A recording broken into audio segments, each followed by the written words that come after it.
Mga ka-sports, alert! May bago tayong update sa Gilas Pilipinas 2026. Ito ang ramdam ni Robert Bolick kay Coach Tim Cone sa kanyang pagpasok sa national team. At hindi lang yun alamin natin kung ano ang inaasahan ni Coach Tim sa pagpasok ni Kai Soto at sa pananalasa ni Jamie Malonzo sa Gilas. Kung trip mo po ang ganitong content, paiwan ng follow at pa-subscribe natin. Tara po, simulan na natin. Mga ka-sports, kung hilig ninyong bumili ng mga Gilas jersey, Gilas accessories at mga gamit na pang basketball, habang nanonood po kayo sa aking mga videos, kindly check this basket on this lower part ng ating video at magpa-pop up yung ating mga items sa gilid. Mga legit po yung mga items dyan, and see to it po na makabili po kayo ahead of time kasi meron po yung mga discounts and mga promos depende po sa seller.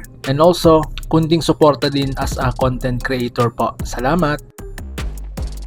Simulan muna natin mga ka-sports kay Robert Bolick. Alam naman natin na kilala si Bolick sa kanyang killer instinct at competitive drive. Sa nakaraang PBA seasons, pinakita niya na kaya niya mag-take over ng laro sa crucial moments. Ngayon sa Gilas, tila nagpaparamdam siya kay Coach Tim Cone. Hindi lang basta laro, kundi ipakita na kaya niyang maging backbone ng national team sa international stage. Mga ka-sports, tandaan ito si Bolick ay hindi lang scorer.